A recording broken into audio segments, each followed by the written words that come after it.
Ricky Simone taking on Song Yadong. Lags could not be with us tonight, so brought in a ringer. I'm joined by Gugabe. Gugabe, how's it going? Yeah, not too bad. Ticking along. It's good to be out and about in the main streets of Twitter podcasting. John? How did you have any takeaways from the last card that you want to touch on before we jump into this? What was the last card? So my memory is very Blades short. Pavlovich. It just felt like a very dumb card in the end. I lost like 2 units, but I didn't feel too badly because it felt like I didn't stake much into it. It felt like I had staked a lot into it. I would have lost a lot of money, so I'm not too mad about losing 2 units. But just a bunch of just very wonky outcomes. There was only like 2 or 3 which really felt like firmly like that guy did well. That guy was clear value. Most of them just felt weird. Yeah, what did you think of? So I lost like a half unit myself. What did you think of? And I was probably too exposed to blades, to be honest, given the line movement and just heavyweights doing heavyweight things. But I mean, what did you think of the approach from Blades in that fight? He probably should have enforced the wrestling a bit quicker and more enthusiastically. But like even standing, like he still landed on Pavlovich and all that. Like I don't know, because like maybe that like first flurry where Pavlovich just absorbs this massive counter. Yeah, like Pavlovich almost got taken off his feet by that fucking shit. Like I don't think even necessarily over 25 minutes that standing Blades is a massive underdog anyway. Like they're both heavyweights. Yeah, my initial reaction was, how did he not wrestle quicker? But it's also like, I mean, MMA, it's not really as simple as, you can just run across the cage and dive at someone's legs, you know? Pavlovich controlled distance like fairly well in that fight. So, yeah, I mean, it's a bummer, but we'll move into this one. Bit of a shitter here. Definitely not the best card in the world, and it's been falling apart at the seams since the main event got canceled a couple weeks ago. New main event, Ricky Simone taking on Song Yadong, and we have a new fight today, which is Marcus McGee taking on Julian Newson. But before that, we got the first fight of the night. We got Haley Cowan taking on Julian Horth. This kind of goes right with the entire theme of this card. Julian Horth minus 145, Cowan plus 125. Any thoughts here? Kind of weird space because like I don't think Horth seems a bit more coherent, but Cowan seems to be a pretty good athlete and seems to be fucking massive relatively. So I tend to lean the grappling and massiveness upside in WMA because like striking is overrated for women's. But I really don't have much of an opinion, to be honest. I barely even typed this. Like I got like 2 seconds in and like, this seems like a waste of my time, and just found something else to do with my time. I think you max bet Horth, right? You've got your entire net worth, mortgage, kids, everything. Now, I lean on the Cowan side. I haven't bet it. I don't really know if I want to bet it because it does seem like a dumb shit show. But yeah, I mean, similar feelings. I mean, Horth allegedly is like considered a tie striker, which I don't know. Her tape, she just seems to really enjoy cage pushing people. And given most of her fights are at 125, I feel like moving up and taking on a giant like Cowan, who's a bit more experienced and just a bit of a better athlete, is probably not the recipe for a women's debutante minus 150 here. I think pick kind of made sense, though I lean Cowan, but I mean, I have moderate interest at the current line. It's just like so much uncertainty in this fight. Like, I'm happy to wait and see if it goes anywhere.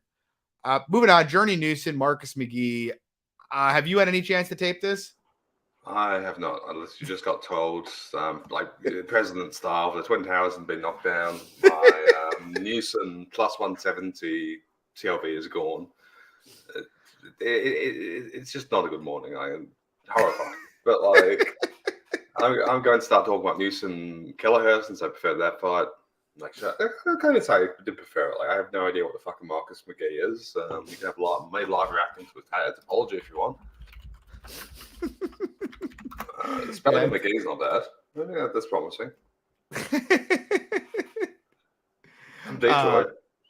He's clearly Brock Weaver. I thought Brock Weaver got cut. How the fuck did they find another Brock Weaver? He actually, honestly, I did like a shade of tape on this fight briefly before we came on. Brock Weaver's honestly, even despite the similarities, is not like a horrible comparison to him. He seems like a a better fighter than most of the dumpsters they've been trotting out in these short notice replacement spots the last couple of years. At the same time, though, he's taking money, and Newson opened minus 350. He's down to minus 190 now. And like, to me, looking at McGee, he seems like a guy who looks cool because he's basically fighting a bunch of punching bags and just unloading combinations. Like, not much defense when guys are throwing back at him. His grappling looks pretty suspect. Obviously, the level of opposition has been way low, and it's 3 days notice for a 32-year-old bantamweight with 7 fights. I'm not like dying to lay Journey Newson minus 190 against anybody, but like, if it keeps coming in, I feel like on a macro level, Newson minus 200 makes sense. I mean, the guy's fought and been competitive with real guys. He's got decent grappling. He's a pretty decent striker, hits reasonably hard. I feel like that checks enough boxes that minus 150 or in would make sense here. But yeah, I mean, it's a bit of a clusterfuck. Moving on, I'll throw. Yeah, sorry. Interesting. I think MMA labs usually, don't get just completely off the top of my head, just saying what I can technology. MMA labs usually like a decent floor of a gym. Like, just my view is MMA lab just generally instills decent fundamentals. He's been fighting professionally since 2020, so God knows what the fuck you're gonna get. So his amateur debut was in 2012, so like probably kind of gives him a bit of a ceiling. Yeah, he's not unskilled. Like, he hits the body, he throws hard, he's got a bunch of finishes. It's just like, I mean, the fights I could find, it just seemed like he was fighting a bunch of jobbers who weren't throwing anything back at him. So it's like, how confident can you really be? No, I'm not saying it better. I'm just saying, MMA, as far in the grand scheme of like regional talent I never heard before again. Like, even the MMA lab stuff gives me enough to feel like he probably has like a baseline. But Newson's pretty good. Yeah, I agree. Moving on, I'll throw it to you. We got Stephanie Edgar taking on Irina Alexieva. What do you think here? They've somehow managed to find Stephanie Edgar's slightly worse, probably medium worse clone. Like, it's amazing how similar these two women are. They're both kind of a judo thing, but like, Edgar's just done it against better competition. Seems a bit more comfortable. Like, neither can fucking strike. Like, I just feel like Edgar is just better at everything Alexieva is trying to do. Like, but just they just have an almost a total stylistic overlap. But like, that style is kind of wonky, so like, Edgar could fuck it up. Like, I'm not rushed to play minus 300 Edgar, but like, I can't really see where Alexieva takes this fight to win at any consistency, just because like, there's such a similarity in what they're trying to do. Yeah, I mean, I agree completely. It is weird because it's like, kind of to your point, it's like, if you're going to lay minus 300 in a women's fight, especially on someone at the level of Stephanie Edgar, there can't be any chance she gets stuck standing at range for any length of time. And obviously that could happen. But yeah, I mean, Alexieva was getting dominated grappling by regional jobbers who were way smaller than Edgar is. I don't really see any reason. And I believe Alexieva is coming up from 25. So, I mean, Edgar should be a good bit bigger and stronger. It's kind of unfortunate. Like, I was hoping we'd maybe, with the Russian bias, get some kind of like a plus 500 Edgar subline, but it's like, it's plus 185. Like, that's not really that tempting. Like, it's possible that that's huge value in hindsight, but I don't know. I mean, do you have any thoughts on the subline? I mean, definitely she gets on top. I think she can. I like Edgar's game a lot. I'm kind of annoyed. I keep hoping that Edgar will kind of reset her price, but the market seems to have now realized that Edgar just dominates shit women. Yeah, she's huge. She can grapple, and she's fucking vicious on top, and like, that wins fights. Like, even the MBS thing was kind of stupid. Yeah, I mean, it would have been way better if off the MBS fight we got a fight like Agapova or something, where it's like maybe she's minus 150 or so against Agapova and absolutely dumpsters her. Instead, it's like she gets 4-1 Russian whose tape is pretty awful. So that's not like an outburst. Like, even Alexieva, like, if a name like generally random Russians get ridiculous amounts of respect. Why? I don't know. Yeah, we'll see what happens. Moving on, Cody Durden, Charles Johnson, kind of a cool fight. I'm a little annoyed I missed the early Durden numbers here. I think he's plus 120 now, plus 115 now. And I'm kind of torn here because there's a part of me that feels like Johnson's just general willingness to let his opponents dictate the fight, where the fight happens and at what pace it happens, combined with Durden generally being fairly competent everywhere and a pretty good grappler would tend to skew pretty heavily towards Durden. But at the same time, it's hard for me to unsee some of the fights where Durden slowed dramatically. And like, I'm not really sure he has the cardio to duplicate the Mokaev fight and really just Cowan take him down 8-10 times and just grind him out there. And if he can't do that, there's a decent chance there's a pretty heavy pivot like halfway through the fight. So like, I don't really want to play Durden at the current number. I'm not really. I still sort of think he's the side. Do you have any passionate feelings, sir? I got a bunch of Durden plus 150, plus 160-ish.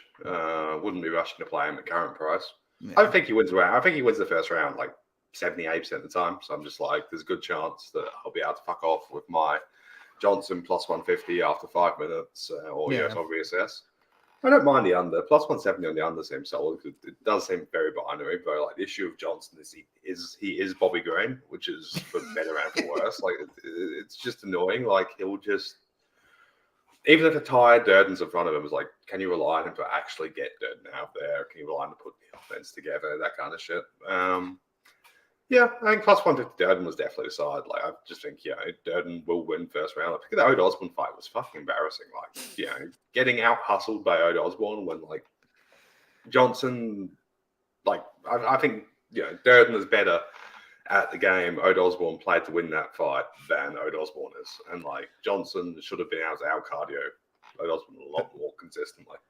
So, yeah, should be. I just feel like, I think Durden has most of the clear full fight upside, and Johnson just kind of he has Bobby Green disease. Like you play enthusiastic grapplers against Bobby Green. It's just how it is. Yeah, I mean, he even had that last fight or 2 fights ago with Zalgas, where Zalgas was basically on death's door for the last like 3 minutes of that fight, and he just kind of refused to really step on the gas when Zalgas was kind of defenseless down the stretch of that fight. I mean, that's really the issue with an under, right? Like, because I feel like a Durden sub's probably not very likely. So it's like how you're relying on either a Durden KO or Johnson to really up the pace significantly. Yeah, pretty much. But I don't think it's impossible for Durden subs him. Like, Johnson will keep moving kind of a thing. He's not like static guy on the bottom. He's not like the other guy Durden beat. Was it Mota? That was hilarious. Mota, yeah. I'm so pissed I didn't play him against Mota there too. That was so obvious in retrospect, but I think I had a unit, but like going like that far, that should have been like that was like minus 2,000 kind of situation. That was ridiculous. I mean, I kind of feel in general with spots like that, it's like if you're getting a UFC tested grappler who's out grappled people at the UFC level against a Brazilian debutante as a dog, that should probably be an auto multi-unit. I don't know what your thoughts are on it, but I feel like just in general, that grappling question is always big enough to make it worth like a multi-unit bet. I don't do what I practice often or what I preach, but so I agree. I don't know. Yedison, I think likes is something called a job. I understand this in this particular space that there's a lack of job awareness, but John will do a supplemental podcast halfway through the week at some point to just get across the idea of paid employment. Okay? Moving on, we got Martin Buday, Jake Collier. I have a bunch of Collier like plus 118, but I honestly think the price where it is now is fine. Like, to me, most of the anti-Collier like takes I've heard have revolved around just Collier being obese and having bad cardio. And I mean, I don't disagree on some level, but at the same time, I feel as if there's quite a bit of mean reversion, as like Gianni would say here, that you should expect with the Collier side. It's like the guy, we've seen him go the distance at heavyweight 3 times and land 100 plus strikes. I think the idea that suddenly, because he death gashed chasing a finish against Barnett last fight, doesn't really make a lot of sense, that suddenly he can't fight past 7 minutes. Like, I guess there's certainly some scope, I guess, for Buday cage pushing him here and just exhausting him that way and holding him there. But like, I'm not even sure Buday is the better cage grappler than Collier is in this fight. And at space, I favor Collier fairly significantly. Like, I kind of feel like it's kind of fight where if Buday gets his ideal fight, it probably looks about where the line is now, maybe slight favor Buday. And if he doesn't get it, like Collier could look minus 200 or more. Like, what do you think? Yeah, I pretty much agree. Yeah, I think Buday just had a massive struggle against fucking Bureski or fucking how to pronounce it. Yeah, Collier's solid. Like, people are, Collier's been a coin flip with pretty much actual good up mid-tier heavyweights, and like Buday might be able to grapple him, but like Collier can actually wrestle. Like he's a better grappler for most people in the UFC, or in UFC heavyweight division. And like I feel like that Barnett fight was just kind of stupid because he overpaced, almost killing Barnett 5 times, but it does happen. Like we've seen enough people cardio dump in that particular situation. It was just unfortunate. Like he beats Barnett at 90% clip anyway. What are you gonna say? It's possible Buday can push him, but Buday couldn't get Collier down consistently. What was Buday's takedown numbers against fucking? I don't think Buday couldn't get Barnett. I don't know if he took Barnett down once in that fight. To be honest, I know he tried, but I mean that's kind of my point. It's like I feel did he get him down once? No. I remember he had like a little bit of control, but I think it was like Barnett fell over or slipped or some shit. Yeah, that's kind of like my issue. Like I feel as if 90% of the division or more could do to Barnett what Buday did, and like same deal with Lorenzo Hood, who he fought on Contenders. So it's like I think there's this assumption that he's this like super powerful guy in the clinch, but like the only thing to back that up is a bunch of octagon jobbers, Chris Barnett and Lorenzo Hood. Like that doesn't really tell us very much, Yeah, and Contez gonna be able to land a lot on him. Like, again, dude is very, very, very hittable. Yeah, and like, what happens if we keep seeing the Buday grappling angle, but like, what happens if Collier gets on top of Buday here? Like we haven't really seen Buday on bottom, and Collier's he's okay on top for a heavy, so I don't know. Collier's generally good. Again, like Collier, in my opinion, Jake Collier has just gotten very unlucky in his UFC heavyweight run so far. Yeah, like you can legit make him in a rerun. You could make him favourite against every single heavyweight opponent apart from maybe Aspinall. Yeah, I mean, the truth is he probably should have gotten the nods against both Arlovsky and Felipe as well. So, and Barnett, Barnett had to get finished 6 times to gas him. Barnett was like having a stroke on his face by the time he finished him. But yeah, I mean, I agree with you. Moving on, what do you think here? This is a weird one. We got Josh Quinlan, Trey Waters. Waters on very short notice for Angelusa. Any thoughts here? 2 welterweight action strikers going to go bang, bang, bang, bang, bang. Like plus money or pass. Yeah. Yeah. What's the under? The under, it's pretty juiced. Yeah. It's mine. Doesn't go as high as 400. I thought it was 2.5 for a second, not 1.5, when I first opened it up. But yeah, pass. I don't think I think you probably want Quinlan to win just because I think he's got more fade equity running around. And like I was hoping for Waters like plus 300 or some shit because I saw people good booking me like Quinlan's gonna kill this man. Quinlan is the greatest prospect ever. It's like he's okay, I guess. I should have done Quinlan versus P-Rod. That would have been more funnier. But what are you gonna do? I mean, I don't even know if Quinlan's okay to be. I mean, he hits hard enough, I guess. So it's like one of those things where 170 is kind of getting up to the weight classes where guys start to become a lot less fast and less athletic. So I guess that goes far. But I don't really think Quinlan's a great grappler. I think he's a mid grappler defensively. I think he's a defensively void offensive striker who hits hard. I said it to you earlier in the week, but I feel like it's one of those things. Like if I bet Waters, he's definitely getting nuked. And if I don't bet him, this is going to be the time that I miss the Quinlan fade here. The thing is, I actually kind of think Quinlan by submission, like plus 550 is kind of interesting. Like he's got a black belt. He's got a couple regional subs. And like if Waters ends up on bottom, he seems like a fish on the mat to me.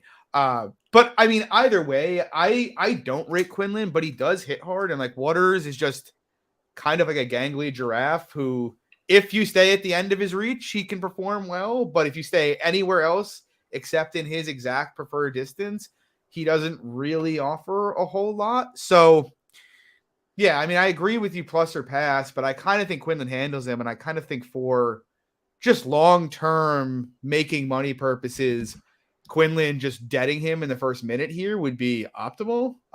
Any thought on the subline? Yeah, I can see it. Like, Water seems very bad off his back. The question is just like, I feel like, definitely it's value in terms of Quinlan could get a sub more than 15% if he had to, but like the question is whether he's going to actually go for it, what his grappling enthusiasm is going to be. Yeah. I think just hope for a Quinlan KO1. Like, that's probably the best outcome in terms of building up some hype, and then hopefully we can get him next time against somebody else. Yeah, I mean, I more or less agree. Interesting fight we got here next. Waldo Cortez Acosta taking on Marcos de Lima. De Lima is getting bet a lot. He's up to minus 185. Thoughts on the line? Thoughts on the fight? As the earliest De Lima heavyweight fan club member, this has been fucking infuriating that suddenly the market decides that De Lima is a god. Like, I think De Lima has insane heavyweight attributes, but I was one who was betting him at plus 500 against Romanov, which turned out to be a fucking incredible bet. Like, De Lima was probably favourite there in hindsight. Like, yeah, Romanov has ended up a lot worse than we expected, but like, ridiculous. And the same with Ivanov. Like, Ivanov, if he got robbed, then he ridiculous. Acosta, I was actually I was expecting this to be like evens or something, just because I feel like Acosta's got some decent attributes in terms of like height, size, reach, and market likes him, but apparently not. So yeah, Lima Lima has the grappling, Lima has the leg kicks. Those two things both give him upside, minus 400 him. He's Lima, so he's not. Well, I refuse to play him at minus 180 just because he's Marcus Rogerio de Lima. Like, he doesn't usually collapse in kickboxing, but he's still Marcus Rogerio de Lima. But on the other hand, he should just kind of fuck him, because like Lima just does several things heavyweights can't deal with very consistently and very well. And he doesn't even necessarily gas striking. Like, Lima's just good, in my opinion. I mean, he went 15 with Blagoy at a decent pace for heavy, So, and he won it. Any coherent person would. He won them. He was still minutes competitive at the end of 15 minutes, and Ivanov was probably the greatest durability guy in heavyweight, really. Yeah, agreed. I mean, I bet a bunch of him at like the early prices, but like I agree. I mean, I feel like the line where it is now, to your point, it's like it's hard for De Lima to be past minus 200 against anybody just for the lengthy history of fading in the face of adversity. But at the same time, I do.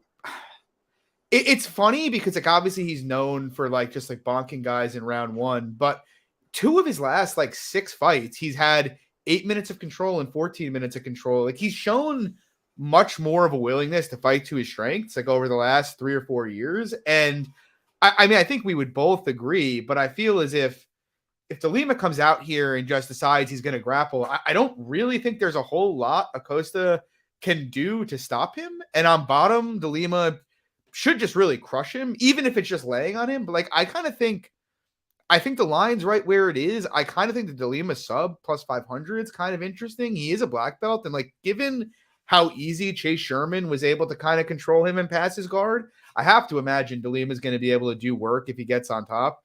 But like, even standing, I agree with you. Like, I think the idea that Acosta can just jab for free here, like, Blagoy's got a pretty good jab and got countered every time he tried to go for it.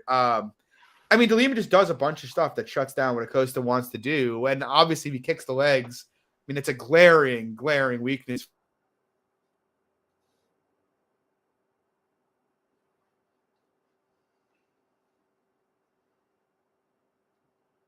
Big technical difficulties. Oh, well.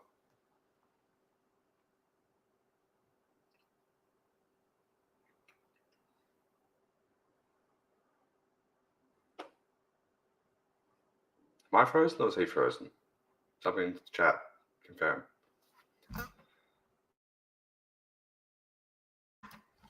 Oh, well. This is the Gugabe Club and Sub podcast now.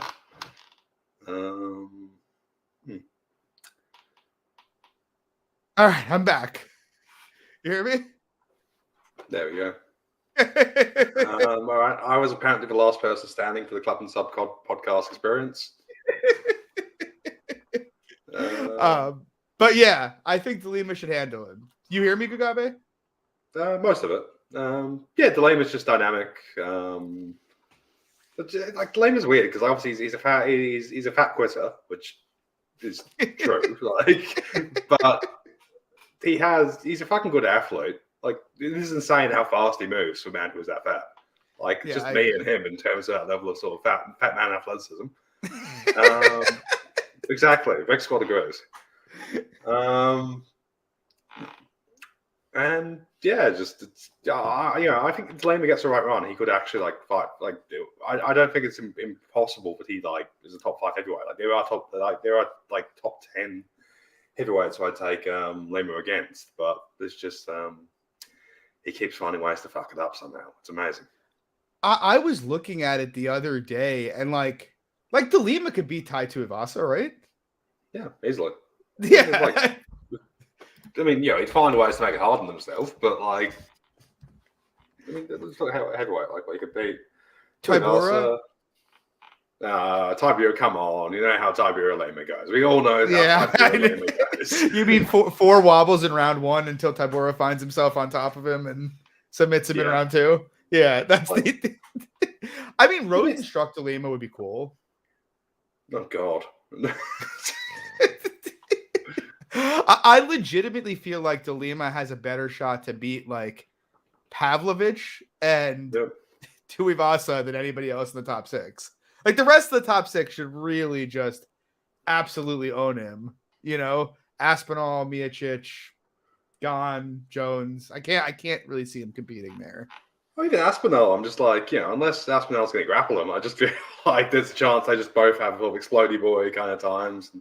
Pavlovich, actually, I think Pavlovich would be interesting. And fucking even Gane. Gane would outstrike him over 25 minutes, but Lima can take somebody down. That is true. It's matching the Lima riding, laying, praying God for 15 minutes. That would be the ultimate insult to French MMA. We'll move on, though. We got Julian Erosa, Fernando Padilla. Any thoughts here from you?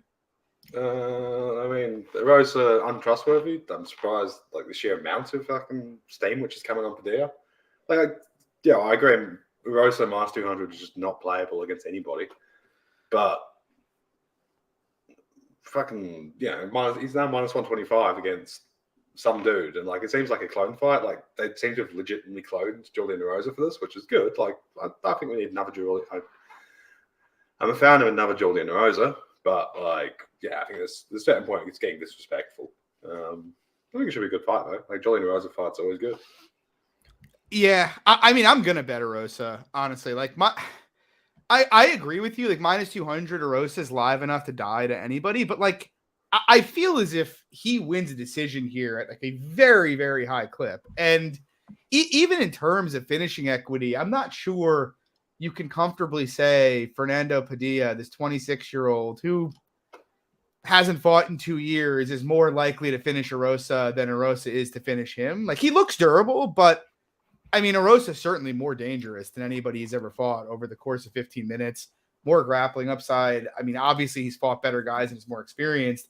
I feel as if it's going to be the classic Erosa where, he'll look great any moment he's not on skates, and obviously Padilla has the ability to put him there. But I mean, at minus 127, you're getting near pick. I don't really understand how this line can make sense here. Really, I do understand taking maybe a flyer on Padilla at plus 180, just on he could bonk Erosa because everybody bonks Erosa. But I mean, man, this guy's beaten really nobody, and he seems pretty defensively void to me. So minus 125 range, I like Erosa a fair amount here. I'm gonna bet him. I just it seems like people are still betting Padilla, so I'm kind of happy to just let it go and see where it falls.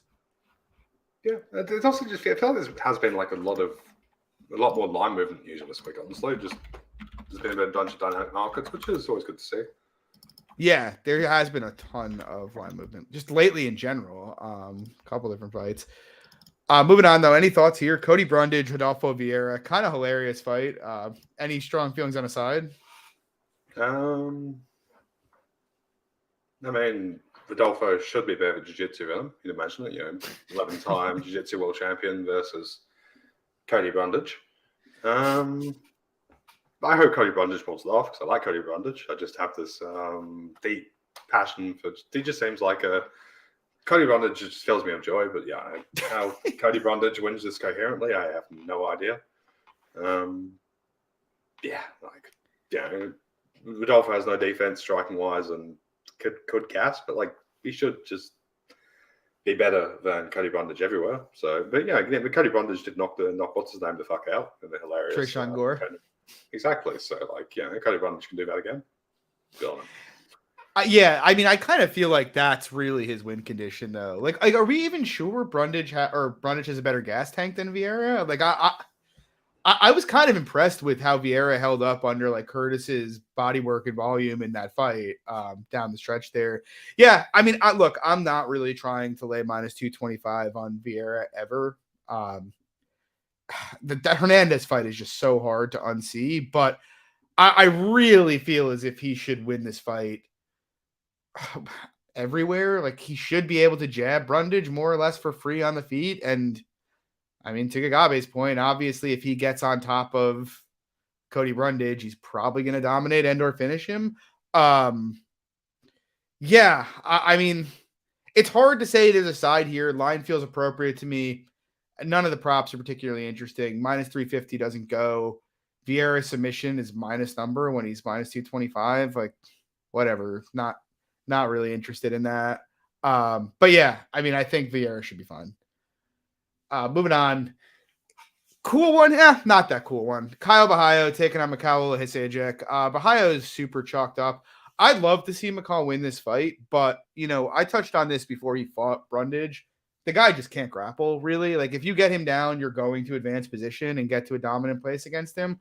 Obviously, if he can keep this upright, he's very live to hurt and or finish Bahayo, or he'll probably win minutes on the feet. But it seems pretty binary to me that if Bahayo pursues the most logical path to victory, he's going to take him down, get to dominant positions, and very likely sub him here.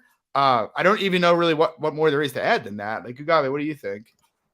Yeah, exact same thing. Alexieva is a name, and love-wise, like he's fine. He's fine action fighter, but like not very good at the sport.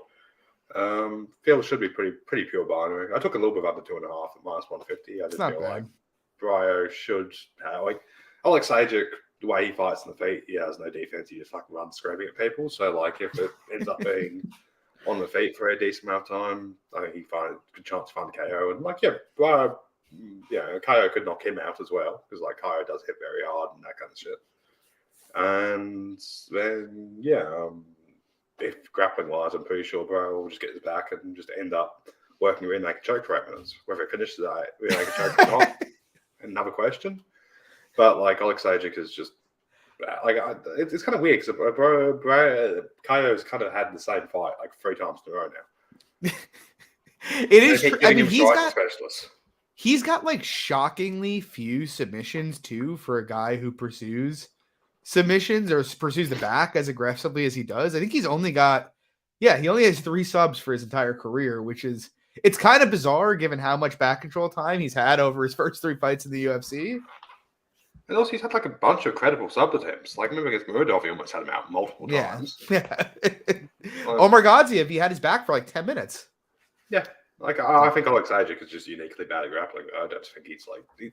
He's a combination of both being bad grappler and also being aggressive. Like, he will try and explode out of shit, which should open up holes. Yeah, agreed. I would make the idea a bit. Like, I'd make the under a bit more juicy, to be honest. Like, I just feel like there's a decent chance KO subs him again. I'd much rather be on KO sub plus 125 than I would be on his money line because, like, how that works. All the 100%. Upside in exchange for I think a good chance he just fucking takes his head off sooner or later. If he's 80%, he's probably subbing him close to 65%. 60%. I don't know, in that range. Well, if he's justifying 80%, I mean, he's not justifying 80% without a huge amount of back time. And if he's got 8 minutes of back time, the sub should be tighter than that, like logically. Yeah, agreed. Moving on, though, main event here, Ricky Simone, Song Yadong. Simone's minus 120 here.